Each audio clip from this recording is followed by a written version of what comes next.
เหมือนเมปาก็ในว่าเดี๋ยวลูกสาวมันอาปันใจซื้อเหมือนนั่นหมูซุ่มเขาจะในซับโบตุกเสือลงกว่ากำเหนียวอยู่เย้าไอ้ผู้ใส่หัวเขียวนั่นก็สังไรไปเขามาเสียว่าสังไรสุริใจเขาละในเมปากึ่งลีมาเอาค้าในเขานะค้าในเป็นลูกก้นสัตว์ที่หลงป้าแทงก่อนเขาเนี่ยเมปานั่นก็สังไรว่าเขามักมีป้อเป็นแต่เนี่ยก็ติเขาเลยก้นมักมีแทงเฮ็ดสังไอลูกกวยว่าเป็นก้นผ่านหรือก้นมีมันจะสูงเป็นก้นเดียดตัดกวยไอเยี่ยมนั้นนั่งเสื้อมันก็สังไรถามใจเสื้อมันเป็นรองทั้งอีสังละเนี่ยมันใจสังว่าถังพี่เดียวใครย้อนในสู้เอาลูกไส้เขาในคันเล่เขาเดี๋ยวลูกไส้ในอาปันลูกยิงสูนให้เขานั้นมีรองทั้งกัดเขียนเฮ็ดหลานอ่อนก็เขียนไปเจอเนี่ยเอากำเร็วละป้านั่นก็สังไรว่าก้มเลยเจอก้นไอเสียอิดยันนั้นลูกใจใช้เจอมันก็เป็นอันจลามเดียวว่าอยู่ข้าพูดขอทัดสังไปป้ากูซื้อกูร้องอยากเป็นสังแหลมเลยเจอค่ะย้อนปัวขอทัดสังตั้งสิงตั้งหมดนั่นเป็นน้ำกัดสูก็เร็วกว่าเจอเป็นพ้นซอยเทียมสูกุ้ยรู้ผู้ยิงก่อนห่างดีชีเปิ้นนั่นก็จังว่าดิเปิ้งอีเปิ้นเจอในกว่าตัวสู้เฮาเต็มห้าบเลยหรอกกูเจอหนังสือเนี่ยเนื้อสูสัตว์ปานเฮาในเฮาดึงเต็มไม่ว่าอะไรเจอสูในสีอีดว่าเพราะฉะนั้นที่เฮาเฮ็ดซึ่งเฮล่ะถึงที่สูบ่ได้เจอเฮาในเพราะฉะนั้นก็สูไปเนื้อฐานไฟในแล้วบ่นั้นก็สองสูฮัดหือมันใจก็สังนัดว่าพร้อมเจอได้อยู่เฮาตึ้นฮัดอยู่ว่าอย่างนั้นนั่งเสื้อมันก็จังละที่ลูกไส้มันว่าอย่าไปเฮ็ดจังนั้นนะมีพี่เห็นน้ำลูกไส้เหรอข้าแหลมไรก็ยาวละมีเนี่ยหลัวเอาว่าเพิ่งปีนได้ก็ข้าหมูซุ่มเขามาทางนี้ข้าเจอในแทงคานาเมเขาลัดว่าข้าเนี่ยเป็นก้นเงือก้นมีน้ำกาตั้งแขนไหนทำไรเสียอิดยิงก็เลยสังว่ามันว่าซุ่มกูข้าสู้เป็นสังหาเป็นสังไรข้ามตาจังไหนล่ะก็ฮาลัดยังรู้ห่อมเสือก้นขี่โกขี้ยันนะป้าในก็สังนั้นเพราะชัวเพราะเป็นแต่นั่นก็เขาที่เปิดด้วยก็ล้อนั่งกาตั้งแขนสุดในจ่องที่ฮัตเต้ในนั่นว่าใจหนุ่มหวานก็เนี่ยมันเขาเป็นลูกคุยเขาเนี่ยก็ติปันเขาย่างมาแทงกำหนึ่งไปหนึ่งสันไฟในป้อนนั่นก็ตอนตาไอหัวเขียวได้สารลัดขึ้นมาว่าฮัทแฮมเอาแฮมมีในหังดีเป็นนั้นก็เอาว่าดอกตีหังดีในมือลูกใส่เสื้อมันเดี่ยมกูสั่งเสียสั่งอะไรไปเข้ามาสั่งอะไรมาถอดซอกตีนมันออกกว่ากำลอยๆเสียเหมือนมันอันดีไปกว่าเนื้อฐานไฟนั่นก้อยหนังเก่าใส่เสื้อมันก็สั่งลัดที่ลูกใส่มันนั่นว่าเนื้อฐานไฟก้อยจังหยาบสังปอดีซอยลูกก้อยกว่าปีมลูกซอยขายเอาขานะมือป่นมาปลาล้างปีเฮาซอยแถมข้ามาอยู่ตาเสียกำในเฮาข้าวเอาออกเน้นน้ำกัดขาก้อยขาละเฮ้อเมื่อดีเฮ็ดดีขนาดไหนยามนั้นปอเมเขาห้ามเสื้อหือก็มันใส่ถ่อมสีจังไรปลายกว่าเนื้อฐานไฟนั่นอยู่เย้าเฮ้อไอ้นี่เฮ็ดดีขนาดมา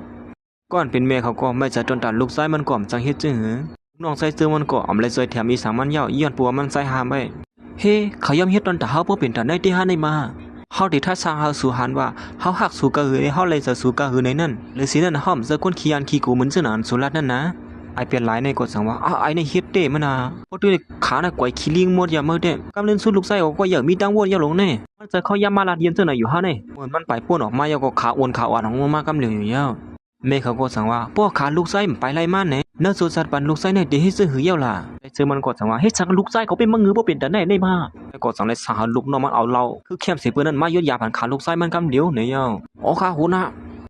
ลูกน้องมันใจก็สั่งในยี่บนลูกไส้มันขึ้นมานางเสเนี่ยเอาตีนมาซุบตีนในกำเหลียวเลยนะเป็นไรนั่นจังวะยดยาจะหือก็มันหายแล้ววะยายาขาเมืองไอมาสกุลพีคุณสาวลงมายดยาก็หายแล้ววะเตี้ยแปดให้ได้ดีเลียก็ว่าได้ไม่อย่าไปลาดน้ำมาบดด้วยนะบ่ก็ยดยาพอลุงก่อนเป็นลุงน้องใส่เสื้อมันก็สั่งเลยเอาเรานั่นถอดลงก่อนที่เนื้ออ่างมือนั่นอยู่เย้าอย่างนั้นขามันใจก็สั่งเลยหายดีขึ้นมาเฮ็ดสังขาข้ามเจี๊ยบย้อนในมือเหลียวนี่เฮ้อหายไปเพราะเป็นแต่ในห้าในมามีป้าในก็สั่งว่าบ่นำถึงว่าเมืองก้นในเต็มมีเราอันคือเข้มลงเสื้อในเต้ๆว่าป้านั่นก็สั่งลาที่ลูกใส่เสื้อมันนั่นว่าเมื่อเราสุภาพทานเพราะเป็นแต่ไหนก็คุยก็ได้ก็ยอมห้าบ่ป้อนนั่นก็ลูกยิงมันก็ตึกกับคาไรอยู่เทียงเขามีลองตั้งหักตีนลูกย่อมเฮ็ดป้องถึงแต่ไหนเฮ็ดสั่งลูกไม่ยอมห้าเขาเลยล่ะลูกซ้ำใครอยู่เทียงล่ะนั่นป้อนไหนอย่างนั้นลูกยิงไม่ป้านั่นก็สั่งนั้นว่าจะอยู่สุเฮ็ดตอนตาเฮามาเพราะเป็นแต่ไหนก้อยก็เฮาเทลัดในสวยเฮามีผู้ชายก่อนเฮาเลยเสือเยอะนะเห็นเฮาเลยเสือนั้นมันบ่สู้สิมันนั่งก็เป็นอันสลามสิเลียนไปออกกว่าอยู่ยาวเขามีผู้ชายก่อนเขาเลยเสือเยอะเป็นเพอนั่นมาครูสอนก็ในกดสังบนอยู่ว่าเขาเลยเสือเพอเต้ๆคือย่ำนั้นก็หนังเก่าใจเสือมันก็สั่งไรมาด้วยคู่ของอยู่นั่นยิงก็ในกดสั่งไรไปเขามาหาใจเสือมันเสียเฮ้สูเฮามีลองตัดทีลัดในสูน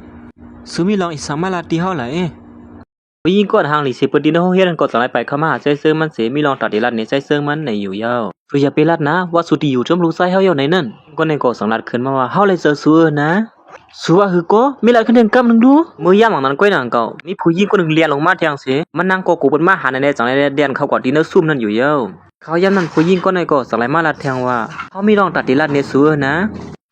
มันมีสังเทียงก็เขาเลยได้มาเขาอยู่นะว่าได้ก็เขานั้นมันไรเสือสูเขาทำไรว่าเหตุกรรมอีนึงว่าวิ่งก็ก้อยก็ว่าเขาเลยเสือสัวนะมันมาเก็บผู้ชายก่อนก็เลยเสือนี่มาเขาหันว่าสุดซอยแถมเขานั่นมันก็สุขจวนในเขาเสือในก้อยเจอมันก็เปลี่ยนตัวเสียว่าเฮ้ยคำก่อนดูสุดละอีสังละนี่เมื่อย่ำหลังนั้นก้อยนางเก่าคู่สวนนั้นนมใหญ่ๆนั่นก็สังไรฮอดมาถึงที่ในเหมือนกันที่ไปก่อนป้อนไหนก็ไปเขาก็อยู่ที่นั่นซุ่มนั่นแหละป้อนนั่นก็ เสเขาทั้งสองก็จังไรไปเขาว่าดินเนอร์สู้เลยเสียมันยากกันแทงอยู่เย้าส่วนก็ในก็จังไรลาติใจเจอมันนั่นแทงว่าล้วนว่าเฮาเป็นซื่อหือพ้องไหลซ้ำว่าเฮาอาศักอยากสิสู่สิตาในก็เฮาตึกละเลี้ยวอยู่นะเฮาคู่สวนนั้นก็เก่าแทงโก้เฮาในมาสู้ก็มีก็ฮักเฮามาเป็นก็ฮักกันเฮียละปนนั้นก็มือย่างนั้นก็นังเก่ามีนางมันไส้ก็จังไรฮอดมาถึงที่นี่เนี่ยเข้าก่อนที่นั่นก็เดี๋ยวก็มีนางก็มาหานั่นเข้าก็เลยมันไส้ก็จังไรอีคู่สวนก็เน็ตเลียดเขาก่อนที่นั่นซุ่มนั่นแทงก้อนนึงอยู่ยาวเขาสับก้อนก็จังมาตุกเสือกันอยู่ที่นั่นซุ่มในนั้นก็อยู่ว่ามีเก่าไว้นำมาย้อนหักมันเนี่ยกวนหางหลีในกองปิ่นในเมื่อเขียบเสือไหนยันมันไส้ก็จังไรถามมีนางมันว่าสุมาหาเฮาในก็ติมาลัดเขาความหักที่เฮาสองเสือมือย่ำนั้นนั่งซื้อมันแต่มายินโจมันไซหลอนไซซื้อมันเจอแถมลูกไซมันมาตัดสีนั่นไหนเย้าสุดดีกว่ายินโจไม่สั่งล่ะเฮาก็เป็นคนดีนั่นนะเฮิรนเหลียวกันกุ้ยรู้เฮาเป็นปัวเขานะปัวห้อมสวยเย้าเขาซ้ำเต็มมาสวยล่ะฮะนั่งก็วนว่าเจ้าผมมันอะไรเจอเขาไม่ลูกแลแถมกุ้ยเนี่ยอยู่เฮาปองเสืออยู่นะว่าสุเลยเสือเฮาไหนเฮาก็หายตัวกว่าเขาตั้งหึงเย้าเฮาก็มีก็ฮักมาเลยเย้าก็เย้าทางแต่มันนั่งอ่ำหัวก้นๆอยู่ไผนามันในก็ซ้ำบ่เป็นผมมันเย้าเฮ็ดสั่งแล้วเนี่ยสุ่มเลยเสือเฮาหาตัวไล่เจอก็ตื้นไล่เจออยู่เยอะหรอสุเป็นไม่นั่งเฮาหลงเขาในก็จังอ่อนกันลาลงขึ้นมาห้ามหันถึงซ้อมเลยอยู่มีน้ำมันก็มือเลยหันจนนั้นเป็นตกเสือลงขึ้นมาเสียซึ่งในก็จังไล่อ่อนกันมาหิมกันเฮาหันตั้งเฮาตีมาเป็นก็ฮักแต่อย่าว่าเฮาก็คลายเหมือนกันเนี่ยขาสองก็ในก็เป็นใต้ก็ก่อนสีตาในก็ฮักได้ห่มกันไล่ล้าๆในเย้าผู้สอนก็ในก็จังว่าช่วยจังไหนมันถูกนะเขาหน้าตาเหมือนโพสุสีตาในก็ถูกลิมาหิมผู้ใส่ก่อนเฮาเลยเสือนะอย่างนั้นมันนั่งก็จังไล่ตัดใจเจอมันนั่นว่าเฮากันมีตั้งบนดีต่อสู้ว่านำถึงว่าสุดที่เป็นก้นเป็นลายลงซึ่งไหนสิไม่ผู้หญิงตั้ง3ก็กำเหลียวลายเปลี่ยนลายคนซึ่งหนังสูเนี่ยมันนี่ปะเฮาเหี่ยวเหมือนนั่นนี่สูถมเฮาลัดก่อนเล่นนะอย่างนั้นมันใส่ก็สังญากินผามือมีน้ำมันเหี่ยวเขาถมเขาซับเลี้ยงอีสังตีสูเหี่ยวสิมีน้ำมันก็สังไล่ไปออกกว่าสุดดีกว่าตั้งแล้วนี่ปล่อยเขาจมหามีนางเขานี่เขาซึ่งในก็สงสารมันใส่ไว้อำไรอำสังเฮ็ดซึ่งหือเหี่ยวใส่ก็สังมาจมอ่อนวันมีนางมันอยู่เฮ็ดนั้นนี่สูตีน่าเสือเฮานี่มีสูก็เหลียวก้อยนะห้ามต้นมีเผาแทงก้อยมีนางมันก็สังว่าก็เจออยู่ว่าสูในหน้าตาเหมือนผู้เฮามือหนุ่มอย่างนั้นลูกน้องมันใส่ก็มักเปิกช่องอยู่นะย้อนเปิ้ซึ่งนั้นถามว่าเฮาเลยเจอสูในโยอย่าเป็นมามันเห็นนั่นเนี่ยตาอยู่ภายหน้าเฮาในโยว่าก้อยก็เฮาเป็นผู้สุดเท่ๆนะยามนั้นมีนางมันเตะวนว่ามันใส่เหี่ยวหยอกเรียนก้อยในเสกว่านั้นหายกว่าเหี่ยวเขาตั้งเป็น10 ปีหน้าตาตึกหนุ่มเหมือนสูในกว่าอำเซอเพราะซึ่งนั้นสูซ้ำที่เฮาเฮ็ดซึ่งหือหลายย้อนนั้นนางเสือมันก็สังลาดป้าแทงว่าเจออยู่สูหน้าตาเหมือนผู้เฮาลองเฮ็ดลองสร้างก็เหมือนผู้เฮากูซื้อกูลองลองเฮ็ดตั้งสร้างสูในอำเปิงสังกันตั้งเขาสีอิดเมื่อเราลีๆงามๆเยาว่าก้อยกะตั้งสีตั้งหมดเนี่ยมันก็เหมือนกันขนาดนึงก้อยมันนำเสือลองเต้มันปัวมีนางมันเฮ็ดซื่อหือก็มีมันใจแหละมันใจจังลัดขึ้นมาว่าบ่มีเฮาสองเสือหือเฮาเดี๋ยวออกมาสักสีมันเนสูนะสองสุดต้องเลยหือใส่ข้ออันนี้มือย่างเหล่านั้นมันนางก็ทางได้ยิบใส่ข้อนั่นขึ้นมาสิมาแตกเนื่องกันอยู่เย้า